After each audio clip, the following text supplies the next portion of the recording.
I'm Hank, 34, and if you had asked me a few months ago what I thought of family gatherings, I'd have said they were noisy, messy, and occasionally stressful, but ultimately worth it. My dad always said, family comes first, no matter what. And for most of my life, I believed him. I went out of my way to show up to every holiday dinner, every birthday, every graduation. I thought that by being the dependable one, I was helping hold everyone together. But lately, I've started wondering if I've been holding something together that only works because I'm the one doing all the effort, while everyone else just coasts. This year was supposed to be special. My son, Mason, just turned 5, and I wanted to throw him the kind of birthday party that kids remember forever. You know the type, the one they'll talk about at school for weeks. He's at that age where superheroes and dinosaurs are the most important thing in the world, and I wanted to give him both. So, I rented a full petting zoo, goats, bunnies, even a tiny pony, and a massive bouncy castle with a dinosaur theme. Between the rentals, the decorations, the cake, and the food for guests, I spent just shy of $3,000. Yeah, it was a lot of money, but Mason's been through a tough year. His mom and I split last spring, and I wanted to remind him that he's still surrounded by people who love him. Everyone RSVP'd like it was no big deal, though I should have caught the tone in my dad's voice when he said, well, Jason's birthday is around the same time. Maybe we can make it a joint thing? Jason is my stepbrother's kid, 6 months older than Mason, loud, bossy, and generally treated like royalty by my dad and stepmom. I politely said no, told him this was Mason's special day, and that we could all do Jason's separately next weekend. Dad made some joke about wasting money on 2 parties, but I brushed it off. The morning of the party, Mason was bouncing off the walls with excitement. He put on the little cape I bought him, a green one with a lightning bolt, because he said it made him feel fast. We got in the car, I played his favorite songs, and for once, it felt like everything was perfect. Until we pulled up to the venue. I'll never forget the look on Mason's face when he saw the giant banner stretched across the entrance. Big bold letters read, "Happy birthday, Jason." His cape drooped. He tugged on my sleeve and whispered, "Dad, that's not my name." At first, I thought maybe it was a mistake. Maybe the venue had put up the wrong banner and we could just swap it out. But when I went inside, my dad was standing there with a grin, like he had just saved the day. "Surprise," he said, clapping me on the shoulder. I figured we'd combine the parties after all. Killing 2 birds with 1 stone, right? He gestured to my stepbrother, who was already passing out goodie bags, with Jason's name printed on them. It felt like someone had punched me in the gut. I just stood there for a second, taking in the sight of all the decorations I had paid for, now plastered with Jason's name. Even the cake had been switched. Instead of the dinosaur-themed cake Mason picked, there was a giant soccer ball cake with Jason #1 written in icing. Mason was hiding behind my leg by this point, eyes shiny and lips trembling. And my dad? He laughed, actually laughed and said, "Oh, come on, Hank, don't be so uptight. The kids don't care whose name is on the cake." That was the moment something inside me shifted. I bent down to Mason, smiled at him, and said, "Hey, bud, it's okay. We're gonna fix this." Then I stood up, pulled out my phone, and made a couple of calls. One to the petting zoo, one to the bouncy castle rental. Within the hour, trucks started rolling back in. Guests were confused. My dad's smile started to fade. And when the handlers began packing up the animals, my stepbrother finally came over and asked, "What are you doing?" I just looked at him and said, "Ending this party." By the time everything was packed and gone, there were still kids in tears, parents whispering, and my dad demanding that I stop making a scene. I told everyone to go home. The group chat started blowing up before I even made it back to my car. And that was just the start. When I got home that night, Mason was unusually quiet. Normally, after any big event, even a trip to the grocery store, he'd chatter on about everything he saw. But he just sat on the couch, still wearing his little green cape, tracing the edge of it with his finger. "Want to watch some cartoons?" I asked. He shook his head. "Want to play a game?" Another shake. Finally, he whispered, "Why did Grandpa change my party?" I felt that question like a knife. How do you explain to a 5-year-old that some people, even family, just don't think about anyone but themselves? I tried to keep my voice calm. "Buddy, Grandpa made a bad decision. That wasn't fair to you, and I'm sorry. Next time, we'll make sure it's just for you, okay?" He nodded, but I could see the trust had been chipped away a little. It hurt more than I expected. The family group chat, meanwhile, was in full meltdown. I had over 40 unread messages by the time I finally checked. My stepmom was accusing me of ruining Jason's special day. My dad sent a long paragraph about how this could have been a bonding moment for the cousins. My stepbrother chimed in with, "You embarrassed me in front of everyone, man. Couldn't you just roll with it?" I stared at the screen for a long moment, then put my phone down without replying.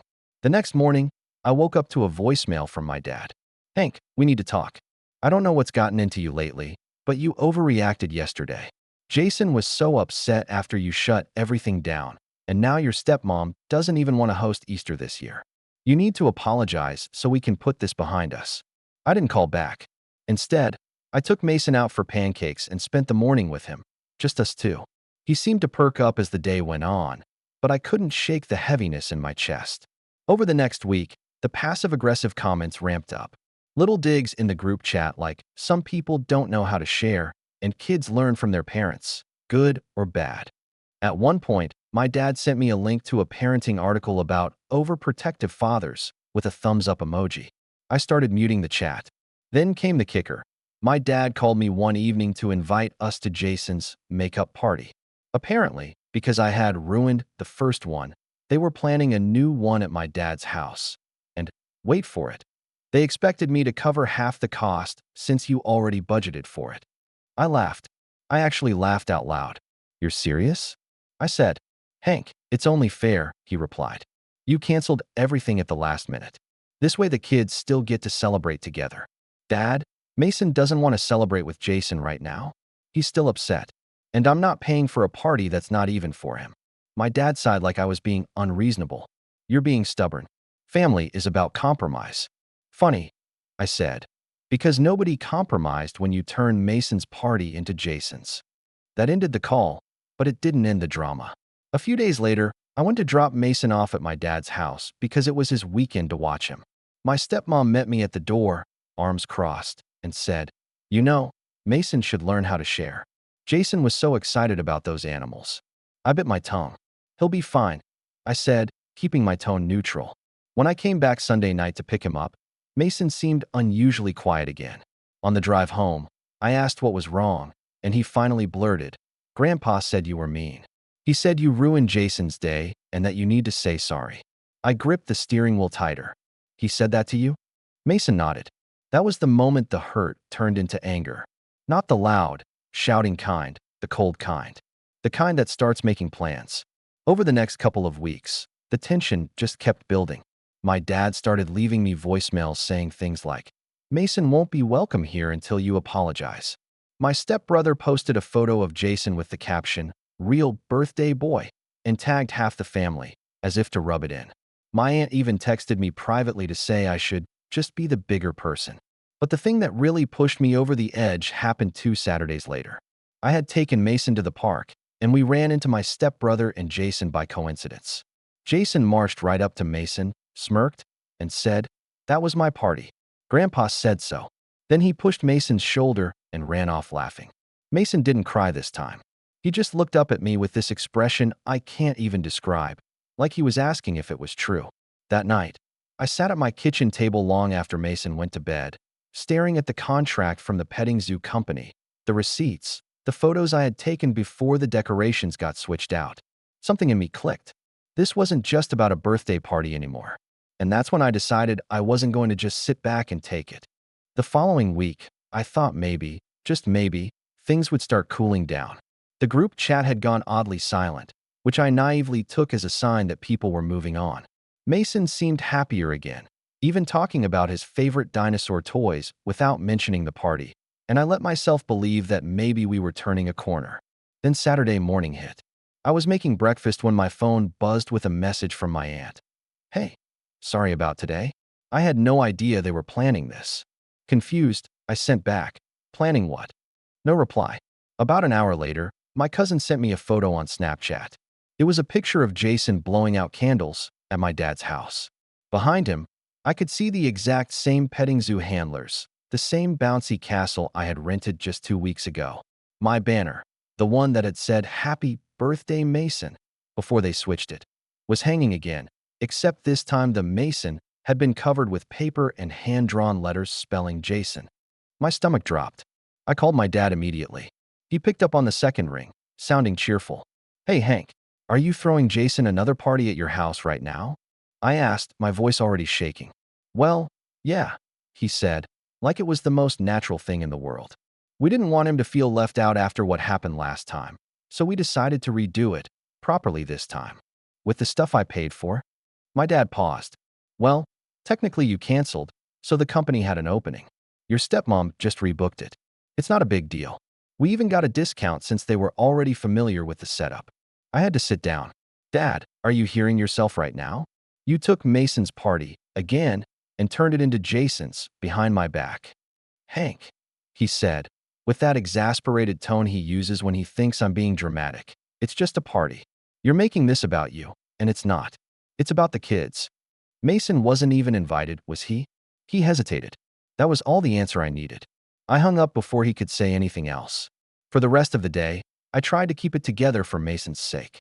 We built a blanket fort, played video games, made popcorn, but my head was somewhere else entirely. Every time I checked my phone, there were more photos from the party. Jason riding the pony, Jason holding the bunny, Jason grinning from the top of the bouncy castle slide. In one of them, I noticed something that made my blood run cold. My cake. Not a replica. Not something similar. My exact custom dinosaur cake that I had picked up myself 2 weeks ago. The one that had mysteriously been swapped out for a soccer cake before Mason even saw it. I remembered because I had taken a picture of it that morning, proud of how excited Mason would be when he saw the little edible volcano on top. And now here it was, sitting on my dad's kitchen counter with "Happy Birthday, Jason" sloppily piped over the original lettering. I don't think I've ever felt such a mix of anger and betrayal in my life. Sunday morning, my dad called again. "Hank, we missed you yesterday," he said, like nothing had happened. "You didn't invite me," I said flatly. There was a pause, then he sighed. "Well, we figured you'd be upset. But you can still drop Mason off today if you want him to open Jason's thank you gift." "Thank you gift?" "Yeah. Jason wanted to thank Mason for letting him use the animals. We got him a little soccer ball set. He's going to love it." I stared at the phone, speechless. "So let me get this straight," I finally said. "You took my son's party, used my money, my rentals, my cake, excluded us completely, and now you want Mason to go thank Jason for the privilege?" My dad's tone hardened. "You need to stop making this a competition. Jason's just a kid, and Mason isn't." He didn't answer that. Instead, he said, "If you keep this up, Hank, you're going to alienate the whole family. Is that what you want? For Mason to grow up without cousins, without grandparents?" I realized then that this wasn't just about a party anymore. This was about control. I didn't take Mason over.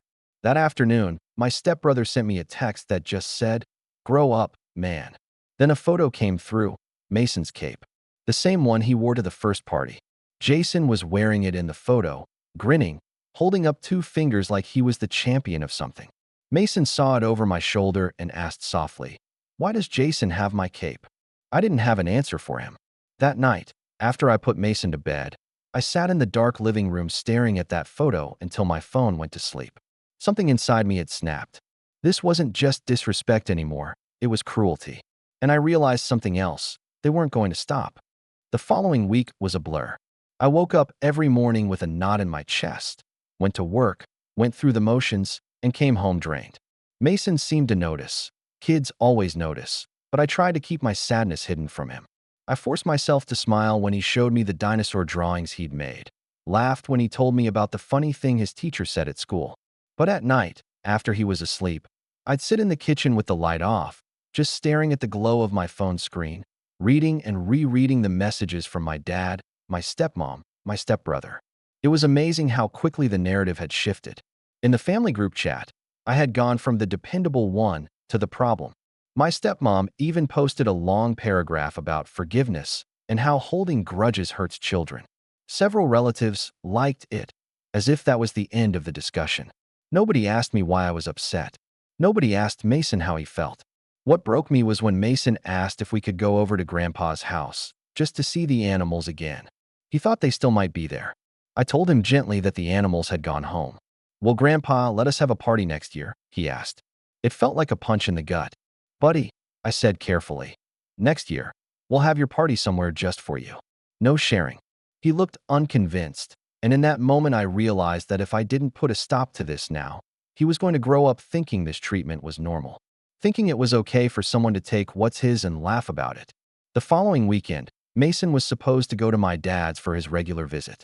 I stared at the calendar for a long time before deciding not to take him. I texted my dad, "Mason's staying home this weekend." Within minutes, my phone started buzzing. "Dad, you can't just keep him from me because you're mad." "Stepmom, you're using Mason as a pawn. Shame on you." "Stepbrother, wow, petty much?" I turned my phone face down and didn't reply. Instead, I took Mason to the Science Museum. We spent the whole day there, just the two of us, pressing buttons on exhibits, watching the planetarium show twice because Mason wanted to see the dinosaurs again. For the first time in weeks, I felt a small sense of peace. But it didn't last. When we got home, there was a letter taped to my front door. It was from my dad, Hank. It read, "If you continue this behavior, we will have to reevaluate how we interact with you and Mason. Family is supposed to be a support system, not a battleground. You owe Jason an apology for how you treated him and for taking away his party. Until you make things right, don't expect to be invited to family events." I read it 3 times, each time feeling my blood pressure climb higher. They had taken Mason's party, excluded us, humiliated us, and somehow I owed them an apology? That was the moment something in me hardened. I didn't call my dad. I didn't argue. I didn't explain myself to anyone in the group chat. I just stopped. I stopped replying to messages. I stopped answering calls. I stopped justifying my choices. When relatives started texting me asking why I wasn't at Sunday dinner, I didn't respond. When my stepbrother posted a photo of family game night with everyone tagged except me, I didn't comment. Instead, I started saving things. Screenshots of the group chat, photos of the rebranded banner and cake, the invoice from the petting zoo showing the rebooking date and discount, the voicemail where my dad said Mason wasn't welcome until I apologized. I wasn't sure what I was going to do with it all yet, but having it gave me a strange sense of control. At night, after Mason went to bed, I sat at my laptop researching options. Legal options, financial options, even psychological ones. Ways to set boundaries that actually stick. I read articles about estrangement, about family dynamics, about breaking cycles of favoritism. The more I read, the more I realized this wasn't just about a party. This had been building for years. The little slights, the constant comparisons, the way my dad always seemed to favor my stepbrother because he has a harder time than you do. I thought about every time I'd been told to be the bigger person. Every holiday where Mason's gifts were an afterthought, while Jason got the big ones. By the end of the week, I knew 2 things. 1, I wasn't going to keep letting them walk all over me. And 2, when I finally acted, it wasn't going to be loud or messy. It was going to be calm, deliberate, and impossible to ignore. The next family event on the calendar was Easter at my dad's house. I didn't RSVP. I didn't explain why. And for the first time in my life, I started to feel the faintest spark of power. After weeks of feeling like I was drowning, something changed. Maybe it was all those late-night articles I read about boundaries. Maybe it was just exhaustion from carrying around so much frustration, but I woke up one morning with an unusual sense of clarity. I couldn't control what my dad, my stepmom, or my stepbrother thought of me. I couldn't make them respect Mason's feelings. But I could control what I allowed into our lives.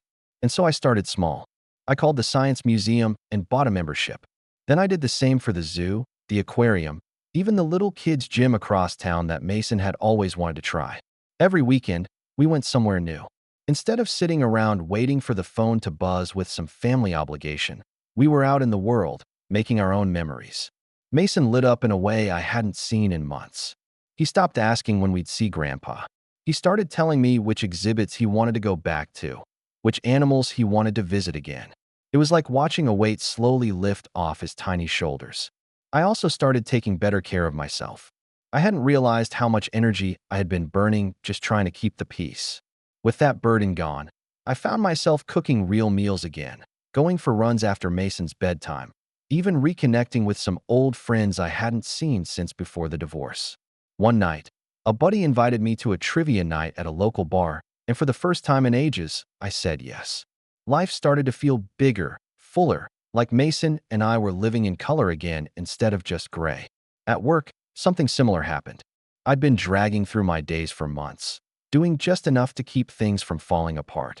But now I started volunteering for projects again, throwing out ideas at meetings, taking on more responsibility. My boss noticed. "Hank," she said one morning after a presentation I'd given, "where has this version of you been hiding?" I just smiled and said, "He's back."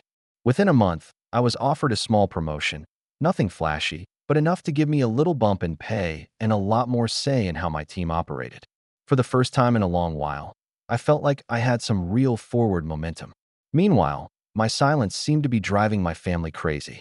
The group chat was still going strong, but I wasn't in it anymore. I had muted notifications weeks ago, but I'd still check every now and then just to see what they were saying. It was always some variation of, "Are you coming to Sunday dinner? Where are you guys?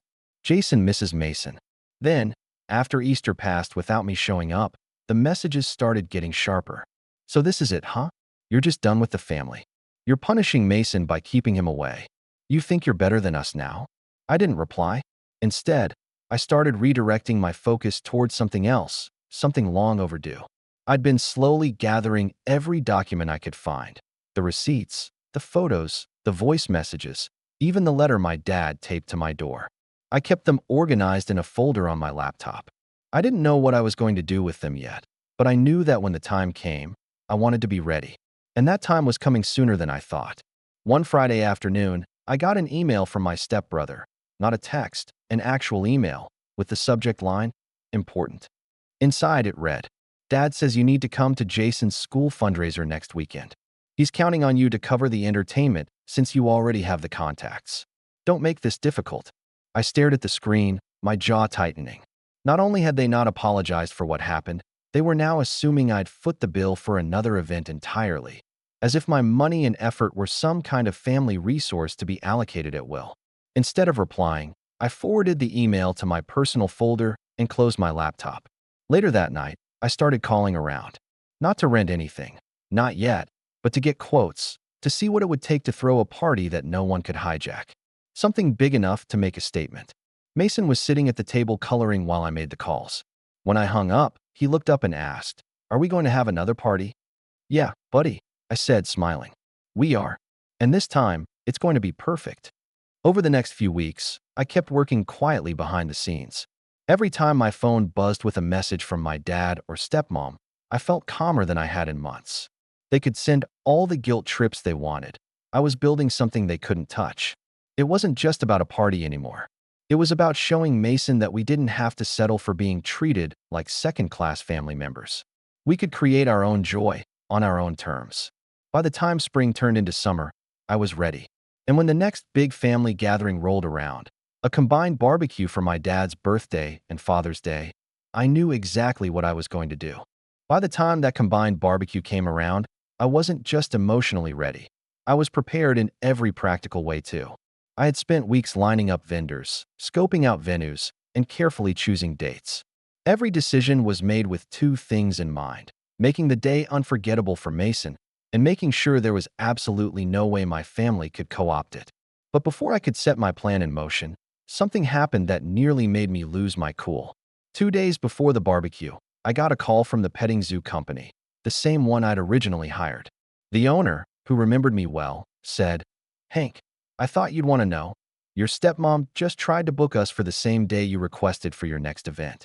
We told her we were already committed, but she got pretty upset." I laughed bitterly. Of course they tried to book them. It wasn't enough that they had taken Mason's party. Now they wanted to take whatever I was planning next.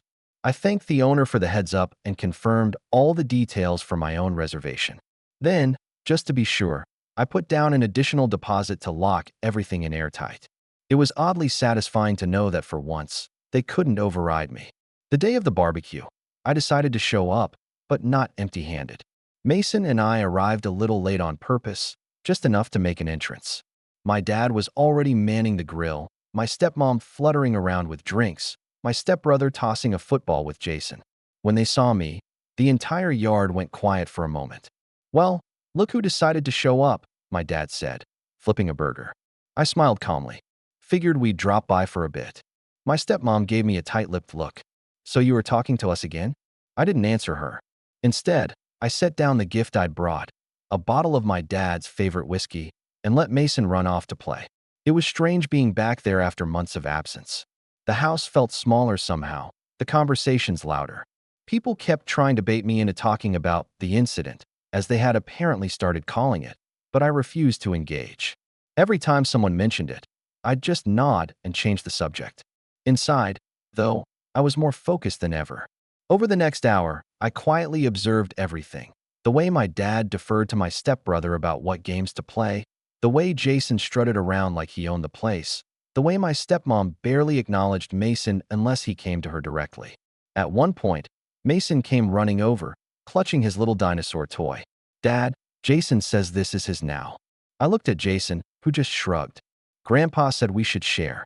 I took a deep breath, crouched down to Mason's level, and said, "It's still yours, buddy. Don't worry."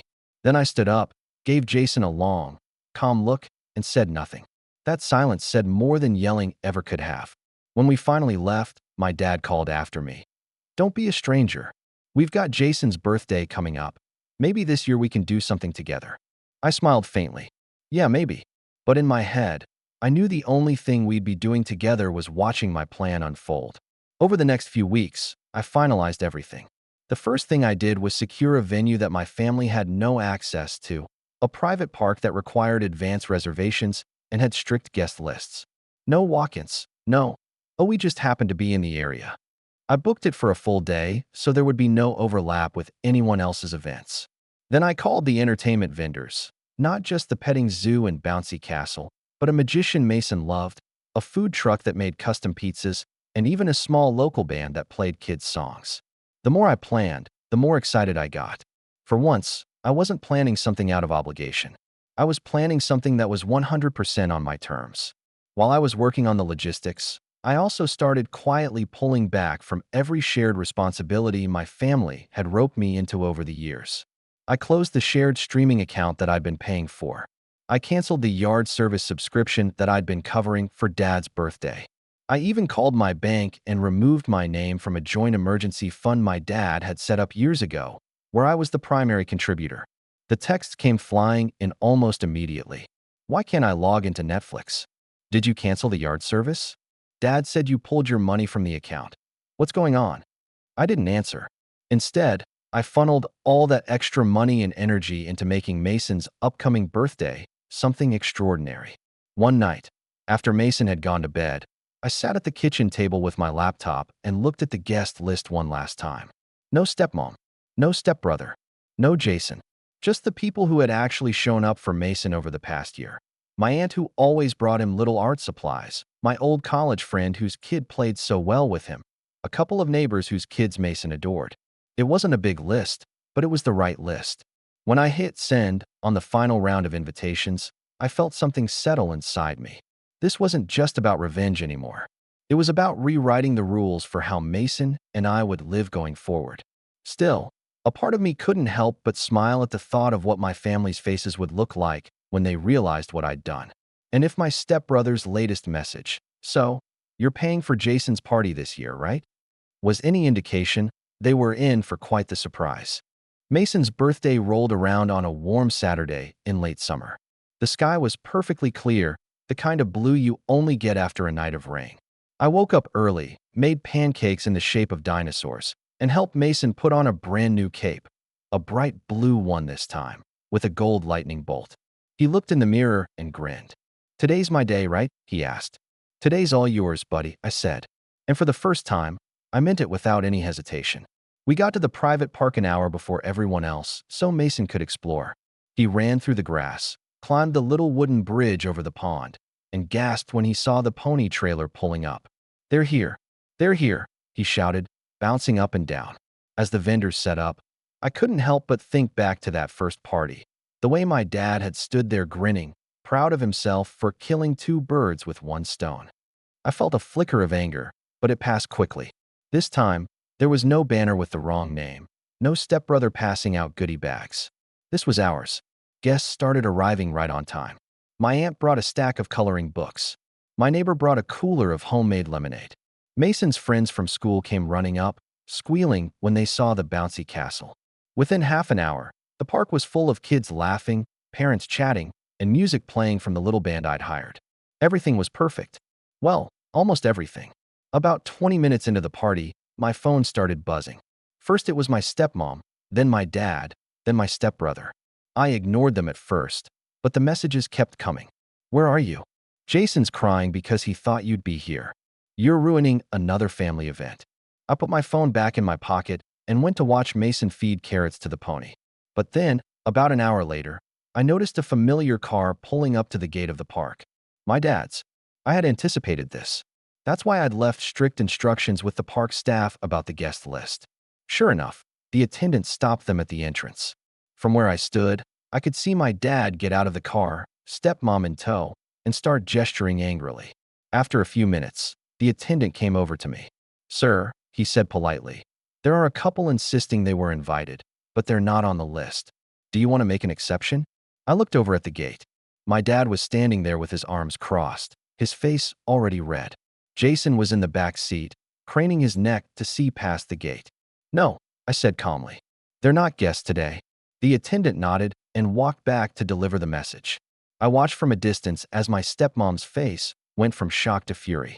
She started saying something to my dad, who threw his hands up like he couldn't believe what was happening. Jason started crying. I turned away and went back to the party. A few minutes later, my phone buzzed again, this time with a long, angry text from my dad. "You've gone too far this time, Hank. You can't just exclude your family like this. Jason deserves to celebrate with his cousin.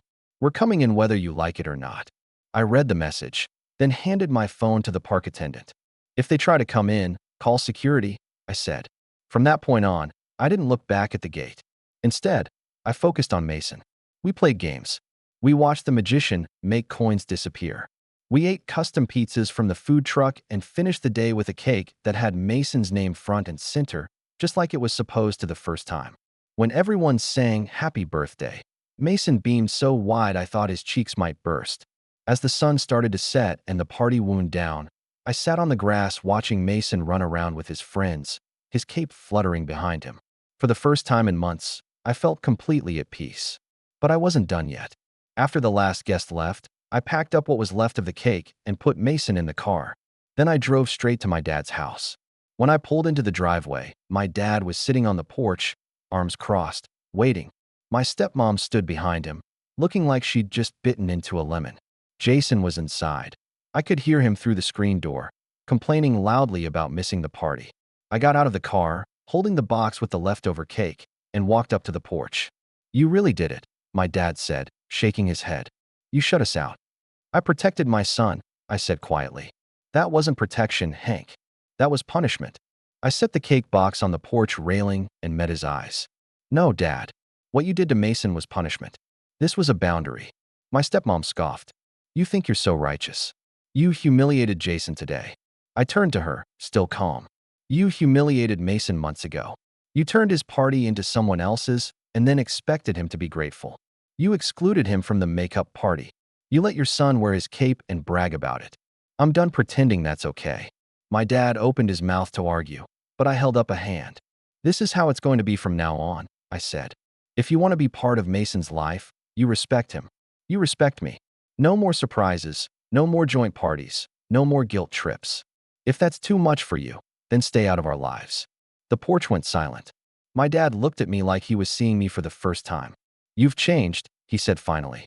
"Yeah," I said, picking up the cake box again. "I have." Then I turned and walked back to the car. And as I drove away, my phone buzzed with one last message from my stepbrother. A single line that made me smile despite myself. "You really blew up the group chat this time." By the next morning, my phone was a war zone. The group chat had exploded overnight. Over 100 messages by the time I opened it. My stepmom had clearly been typing furiously for hours, alternating between angry rants about how I had humiliated the family and melodramatic pleas about how Jason had cried himself to sleep. My dad's messages were shorter but sharper. "You embarrassed me in front of my own grandson. You've crossed a line, Hank. This is your last chance to make things right." My stepbrother had jumped in too, naturally. "You think you're teaching Mason a lesson, but all you're doing is showing him how to be petty. Hope you're proud of yourself." I stared at the screen for a long moment, then put the phone down without replying. Instead, I made pancakes for Mason again, and we had a slow, easy morning. We built Lego sets on the living room floor, watched a movie, and laughed so hard at one scene that my sides hurt. The contrast between the warmth of that moment and the venom still flying in my phone made it crystal clear. We were better off this way. Around noon, there was a knock at the door. I opened it to find my dad standing there, his arms crossed, looking more tired than angry now. "Can we talk?" he asked. I nodded and stepped outside, closing the door behind me so Mason wouldn't hear. My dad took a deep breath. "Look, Hank, I don't like how you handled yesterday, but I've been thinking, maybe we did go too far with Jason's party. Your stepmom just wanted everyone together. She didn't mean to hurt Mason." I folded my arms. "Dad, this isn't about meaning to hurt him. It's about the fact that when I told you it did hurt him, you doubled down. You booked the same vendors, used the same decorations, and kept him out of it entirely. You had months to apologize, and you never did." He didn't argue with that. After a long pause, he said, "So what happens now? Are you just going to keep him away from us forever?" I shook my head. "That's up to you.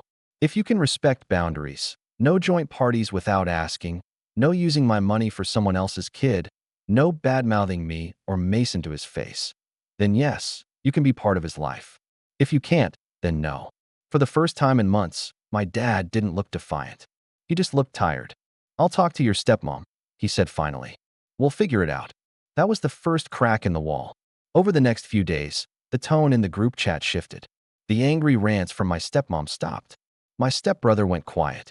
My dad sent a message, a short one, but more meaningful than all the others combined. "Mason's party looked great. I'm glad he got to have his day." I didn't reply, but I screenshotted it and saved it. A week later, my aunt invited us to a small family dinner, not at my dad's house, but at her place. When we arrived, there were no banners, no surprises, just a simple meal and a cake with both boys' names written on it side by side. Jason was there, and for once, he didn't say anything rude. He just sat and ate quietly. It wasn't perfect, not by a long shot, but it was a start. As we drove home that night, Mason was half asleep in the back seat, clutching a goodie bag from my aunt. "Dad," he mumbled. "Yeah, buddy. Today was good. Nobody took my stuff." I smiled. "That's because we made sure of it." And as the streetlights passed overhead, I felt something settle deep in my chest, a quiet certainty that we'd finally turned a corner. I wasn't just the dependable one anymore, the one who kept the peace at my own expense. I was the one who had drawn the line and held it. When we got home, I put Mason to bed, then walked into the kitchen, picked up my phone, and typed a single message into the group chat. "Mason and I will be at family events when respect is mutual. If that doesn't work for you, we're fine on our own." I hit send, turned off my phone, and set it face down on the counter. For the first time since this all started, the house felt completely quiet and completely ours. And I couldn't stop smiling.